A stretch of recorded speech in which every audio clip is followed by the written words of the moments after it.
दोस्तों, किसी को कामयाबी बहुत जल्दी मिल जाती है और किसी को कामयाबी मिलने में बहुत ही समय लगता है और किसी को मिलती भी नहीं। हम सब बहुत मेहनत करते हैं, लेकिन कभी कभी हमारे मेहनत के हिसाब से हमें उसका फल प्राप्त नहीं हो पाता है। और आपने देखा होगा कि कुछ लोग थोड़ा ही परिश्रम किए और वे लोग बहुत आगे निकल गए।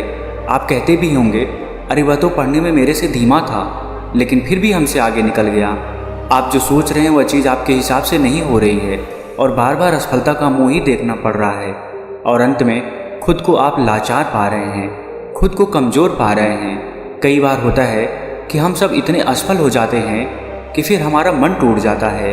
हम खुद को बहुत ही कमज़ोर और हारा हुआ महसूस करने लग जाते हैं और बहुत निराशा भी होती है।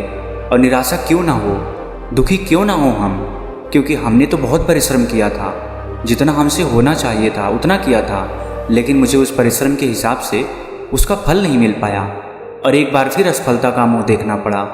दोस्तों, अगर यह सारी सिचुएशन, यह सारी समस्याएं आपके भी जीवन में घटित हो रही हैं या ना भी घटित हो रही हैं, तो भी आप इस वीडियो को छोड़कर कहीं ना जाइएगा, क्योंकि कुछ ऐसी बातें आपको पता चलेंगी जो कि शायद आप इससे पहले कहीं सुने हों। जो बातें मैं आपको बताने वाला हूँ वह सारी बातें आपको इन सभी मुश्किलों से बाहर निकाल लेंगी। जैसे आज के समय में स्कूल है, वैसे ही पुराने समय में आश्रम हुआ करते थे। उस समय के लोग अपनी शिक्षा ग्रहण करने के लिए आश्रम में जाया करते थे। उस समय हर शिष्य अपने गुरु का बहुत ही सम्मान करता था। प्राचीन समय में किताबी ज्ञान से ज़्यादा लोगों को व्यवहारिक ज्ञान सिखाया जाता था। प्राचीन समय में एक आश्रम था जिसमें विभिन्न प्रकार के विद्यार्थी गुरु से शिक्षा ग्रहण करते थे। आश्रम से सभी बच्चे शिक्षा ग्रहण करने के बाद अपने अपने राज्य को वापस लौट जाते थे। उन्हीं शिष्यों में राजवीर नाम का एक शिष्य था। वह भी अपने गुरु से शिक्षा ग्रहण करने के बाद अपने राज्य वापस लौट आता है। वापस आने के बाद सभी लोग अपने अपने राज्य में अपने अपने कामों में वापस लग जाते हैं। धीरे धीरे समय बीतता गया, राजवीर और बड़ा होने लगा। उसके परिवार की दशा पहले से ही अच्छी नहीं थी। राजवीर के घर वालों ने भी यही सोचा था कि राजवीर आश्रम से जब शिक्षा ग्रहण करने के बाद आएगा तो वह बहुत ही कामयाब बनकर आएगा, अच्छे से अपने परिवार का पालन पोषण करेगा। लेकिन राजवीर के साथ ये सारी बातें उल्टी हो रही थी। वह आश्रम से शिक्षा ग्रहण करके तो आया था, लेकिन जब वह काम की तलाश में दूर दूर जाता तो उसे कोई काम नहीं मिलता था। छोटी छोटी चीज़ों में वह असफल हो जाया करता था। राजवीर एक बार एक राजा के यहाँ गया हुआ था, क्योंकि राजा अपनी सेना में नए सैनिकों को भर्ती कर रहा था। राजवीर भी राजा की सेना में भर्ती होने के लिए राजा के महल पहुंच जाता है। राजवीर जब राजा के अधिकारियों के सम्मुख प्रस्तुत होता है अपनी योग्यता को साबित करने के लिए, तो उसके हाथ पैर कांपने लगते हैं। यह देख राजा के अधिकारी उसे बाहर कर देते हैं। उससे कहते हैं कि तुम राजा की सेना में भर्ती होने लायक नहीं होगी। दोस्तों, इस बात से राजवीर बहुत ही निराश और हताश हो जाता है, क्योंकि उसके जीवन में अगर कोई उम्मीद भी बची हुई थी तो यही एक थी। इसके बाद वो अपने घर दुखी मन से वापस लौट आता है। घर वापस आने के बाद उसे पड़ोसियों के ताने सुनने को मिलते हैं। लोग कहते हैं कि राजवीर तो बहुत पढ़ा लिखा है, पर इसे कोई काम नहीं मिल रहा है। कोई कहता है कि ये तो आश्रम में ठीक से पढ़ा ही नहीं होगा, और कुछ लोग तो यहाँ तक कि कहने लगते हैं कि इसकी सोचने समझने की शक्ति ही कम है, इसलिए इसका दिमाग सही तरीके से काम नहीं कर पा रहा है। मतलब लोग उसे तरह तरह के ताने मारते थे। इस बात से राजवीर बहुत ही ज़्यादा परेशान हो गया था। एक दिन उसके मन में आत्महत्या करने का विचार भी आने लगा। फिर जैसे तैसे उसने खुद को संभाला। उसने अपनी समस्या एक दोस्त से बताई। दोस्त ने कहा, राजवीर, तुम एक बार फिर आश्रम में अपने गुरुजी से मिलने जाओ और तुम उन्हें अपनी सारी समस्या बताओ, वह तुम्हारी सारी समस्याओं का निराकरण कर देंगे। राजवीर तो पहले हिचकता है कि आश्रम गए हुए बहुत दिन हो गए, पता नहीं गुरुजी मुझे पहचान पाएंगे कि नहीं, लेकिन जैसे तैसे वह हिम्मत जुटाकर आश्रम चला जाता है। वहीं पर उसे वही पुराने गुरु मिलते हैं जिन्होंने राजवीर को बचपन में पढ़ाया था। गुरु अब बूढ़े हो चले थे। राजवीर उन्हें अपनी सारी समस्या बताता है। गुरु बिल्कुल शांतिपूर्वक उसकी बातों को सुनते हैं। राजवीर कहता है कि हे गुरुवर, मैं कहीं भी जाता हूँ तो मैं असफल हो जाता हूँ। मैं किसी भी परीक्षा में पास नहीं हो पाता हूँ। मैं अपना अध्ययन भी बहुत ही अच्छे तरीके से किया था, फिर भी मैं असफल होता जा रहा हूँ, खुद को लाचार पा रहा हूँ। हमारे दिमाग में तमाम तरह के नकारात्मक विचार जन्म ले रहे हैं। गुरु कहते हैं कि राजवीर, मैं तुम्हें एक कहानी के माध्यम से तुम्हारी सारी समस्याओं को दूर कर दूंगा, उसे तुम ध्यानपूर्वक सुनना। गुरु कहते हैं कि एक चरवाहा जंगल में बकरियां चराया करता था। बकरी चराते चराते वह जंगल में इतना आगे निकल गया कि उसे शेर का एक छोटा बच्चा मिला। उसने अभी आंखें भी नहीं खोली थी। छोटा बच्चा सबको प्यारा लगता है, यह जानते हुए भी कि यह शेर का बच्चा है। उस चरवाहे ने उस शेर के बच्चे को उठा लिया और भेड़ों का दूध पिलाने लगा। वह बच्चा धीरे धीरे बढ़ने लगा, भेड़ों के बच्चों के साथ खेलता, भेड़ों के साथ ही घास खाता, भेड़ों की तरह ही बोलता, अपने आप को भेड़ ही समझता था। अब बच्चा बड़ा हो गया था। एक रोज किसी दूसरे शेर ने भेड़ों के झुंड पर हमला कर दिया। सभी भेड़ें दौड़ने लगी। शेर के उस बच्चे ने भी डरते कांपते भेड़ों की तरह भेड़ों के झुंड की तरफ भागने लगा। वह बड़ा हो गया था, लेकिन फिर भी भेड़ों के साथ ही भागा जा रहा था। दौड़ते हुए शेर के बच्चे को, जो कि अब बड़ा हो गया था, उस हमलावर शेर ने देख लिया। उसे इस तरह भागते हुए देख हमलावर शेर को बड़ा ही आश्चर्य हुआ। उसने भेड़ों की ओर से अपना ध्यान हटाया और उस शेर के बच्चे को ही पकड़ लिया और उसे समझाने लगा कि तू क्यों डरता है, तू तो खुद शेर है। दूसरा शेर जो भेड़ों के झुंड से भाग रहा था, वह कहता है कि शेर तो जंगल का राजा होता है, उसकी दहाड़ से सभी जानवर कांपते हैं। मैं घास खाने वाला इतना शक्तिशाली शेर नहीं हो सकता। हमलावर शेर ने उसे पकड़कर एक कुएं के पास ले गया। कुएं के अंदर उसे उसका चेहरा दिखाकर कहता है, देख, तेरा चेहरा मेरे जैसा ही है, तेरे पंजे भी मेरे जैसे ही हैं, इसलिए तू भेड़ नहीं है, तू शेर है। दूसरा शेर कहने लगा, ठीक है, मेरा चेहरा तेरे जैसा ही है, मगर तू तो बहुत शक्तिशाली है, मेरी आवाज़ से तो कोई डरता भी नहीं। हमलावर शेर ने कहा, तेरी आवाज़ से भी लोग डरेंगे, बस तू खुद को शेर समझ। जिस दिन तू खुद को शेर समझ लिया, उस दिन तेरे से सब डरेंगे। बस तू खुद की अंदर की शक्ति को पहचान। तुझे महसूस करना होगा कि मैं भी एक शेर हूँ, मेरे पास भी ताकत है, मैं भी जंगल का राजा बन सकता हूँ। जिस दिन तेरे मन में यह विचार आ गया, उसी दिन तू किसी से नहीं डरेगा।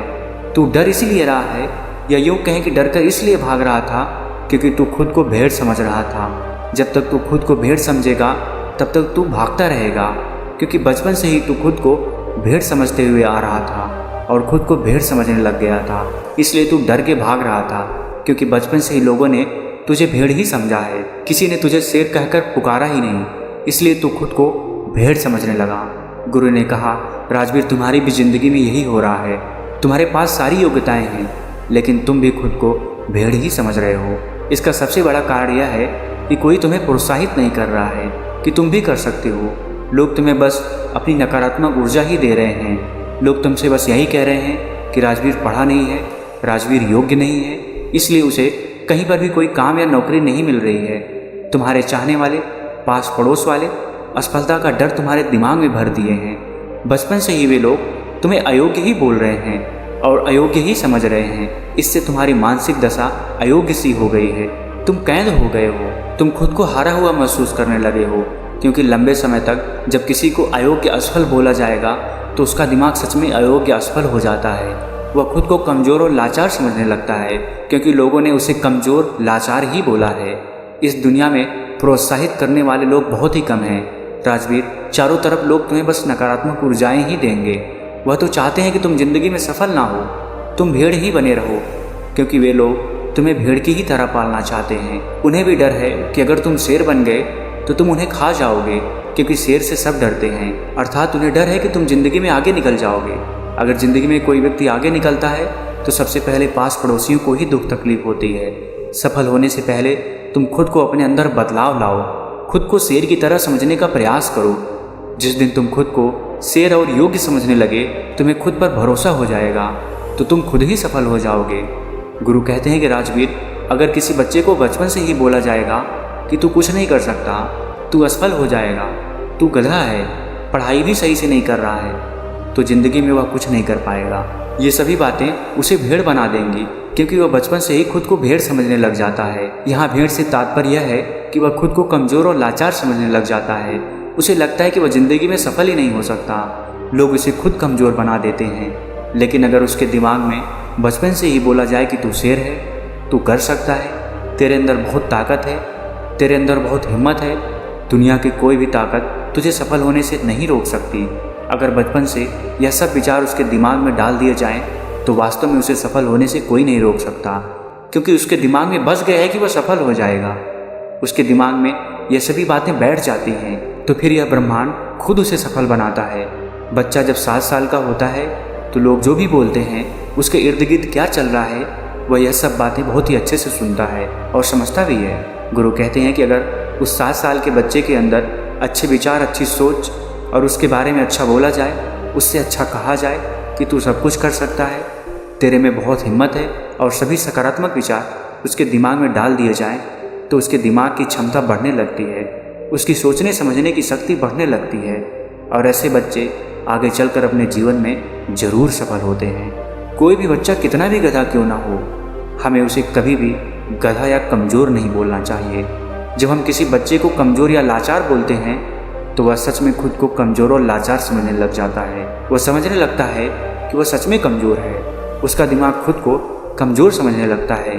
उसे लगता है कि वास्तव में वह कुछ नहीं कर सकता, क्योंकि बचपन से उसे बोला जा रहा है कि तू यह है, तू वह है, तू यह नहीं कर सकता, तू वह नहीं कर सकता।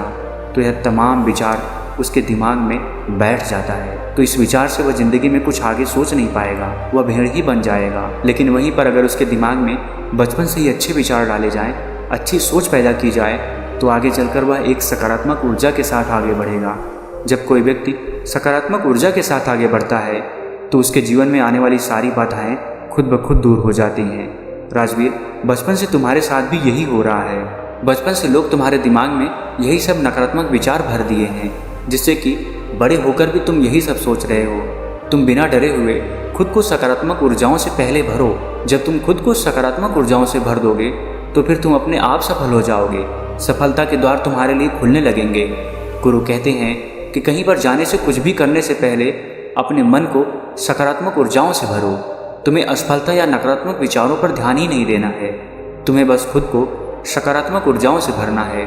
तुम प्रतिदिन जब सुबह उठो और रात को जब सोने जाओ, तब महसूस करो कि हम भी कर सकते हैं, हम असफल नहीं होंगे, हमारे अंदर भी ताकत है, हमारे अंदर भी हिम्मत है। खुद को सकारात्मक ऊर्जाओं से भरते रहो। इसके बाद धीरे धीरे तुम खुद को महसूस करने लगोगे कि तुम्हारे लिए सफलता के द्वार खुलने लगे हैं। गुरु आगे कहते हैं कि राजवीर, तुम यह काम आज से ही शुरू कर दो। अगर तुम यह काम आज से शुरू कर देते हो तो तुम्हें बहुत ही जल्द इसका प्रभाव देखने को मिलेगा। इतना कहकर गुरु शांत हो गए। राजवीर अपने गुरु को दंडवत प्रणाम करते हुए एक सकारात्मक ऊर्जा के साथ आश्रम से वापस अपने घर आ जाता है। 2 महीने के अभ्यास के साथ सबसे पहले वह अपने अंदर के डर को समाप्त करता है, खुद को सकारात्मक ऊर्जाओं से भरता है। ऐसे ही एक दिन राजा के सैनिक उसके गांव आते हैं और बोलते हैं कि राजा की सेना में कुछ नए सैनिकों की ज़रूरत है। इसके लिए जो राजा की सेना में भर्ती होना चाहता है, सैनिक बनना चाहता है, वह ठीक 5 दिन बाद राजा की सेना में भर्ती होने के लिए महालाकर अपनी योग्यता का प्रमाण देकर सेना में भर्ती हो सकता है। ठीक 5 दिन बाद कड़ी मेहनत के बाद राजवीर अपनी योग्यता का प्रमाण देने के लिए राजा के राजमहल पहुंच जाता है। राजा के सैनिक इस बार उसे देखते हैं तो उसमें एक अलग प्रतिभा, सकारात्मक ऊर्जा दिख रही थी। वह पहले से डर नहीं रहा था। इस बार राजवीर अपने सभी परीक्षा में पास हो जाता है। राजा की सेना में वह भर्ती भी हो जाता है। जब राजवीर के घर वालों को यह बात पता चली तो वे सब बहुत ही खुश हो गए। दोस्तों, गुरु के माध्यम से आज हमें ऐसी बातें पता चली जो कि हमारे लिए किसी वरदान से कम नहीं है। दोस्तों, उम्मीद है इस वीडियो से आपको बहुत कुछ सीखने को मिला होगा और अगर आप पहली बार हैं तो हमसे जुड़ने के लिए इस चैनल को सब्सक्राइब करना मत भूलिएगा। मिलते हैं अगली वीडियो में कुछ नए विचारों के साथ। तब तक के लिए आपका बहुत बहुत आभार।